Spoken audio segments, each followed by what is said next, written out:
బులెటిన్లో మనం breaking news చూస్తున్నాం. ఎన్నికల్లో ఓటమిపై మాజీ ముఖ్యమంత్రి జగన్ వరుస సమావేశాలు నిర్వహిస్తున్నారు. ముఖ్య నేతలు ఎన్నికల్లో పోటీ చేసిన అభ్యర్థులు జగన్ను కలిశారు.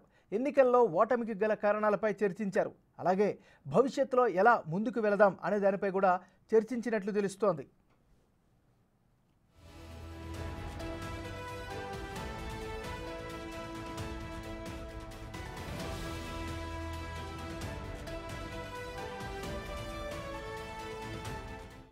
బులెటిన్లో మనం బ్రేకింగ్ న్యూస్ చూస్తున్నాం. ఎన్నికల్లో ఓటమిపై మాజీ ముఖ్యమంత్రి జగన్ వరుస సమావేశాలు నిర్వహిస్తున్నారు.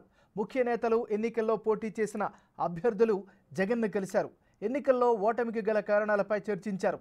అలాగే భవిష్యత్తులో ఎలా ముందుకు వెళదాం అనే అంశంపై చర్చించినట్టు తెలుస్తోంది.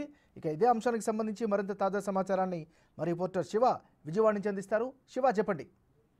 నాగరాజు, మొత్తం మీద చూసుకుంటే జగన్మోహన్ రెడ్డిని ఎవరైతే ఈ రోజు ఓడిపోయిన ఎమ్మెల్యేలు అలాగే గెలుపొందిన పలువురు ఎమ్మెల్యేలు కూడా ఆయన నివాసంలో ప్రత్యేకంగా భేటీ అయ్యారు. ఓటమి గల కారణాలని పూర్తి స్థాయిలో విశ్లేషిస్తున్న పరిస్థితి కనిపిస్తా ఉంది. ఎందుకు ఓటమి పాలవటానికి గల ప్రధానమైన కారణాలు ఏంటనే దానికి సంబంధించి కూడా విశ్లేషిస్తా ఉంది.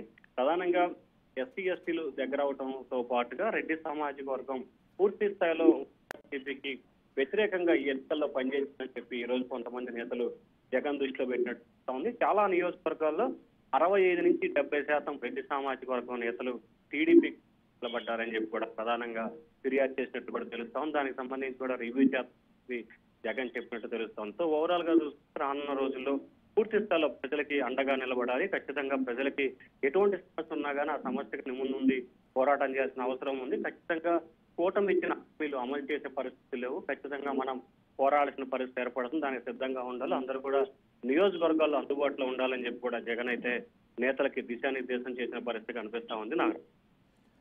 Right, thank you.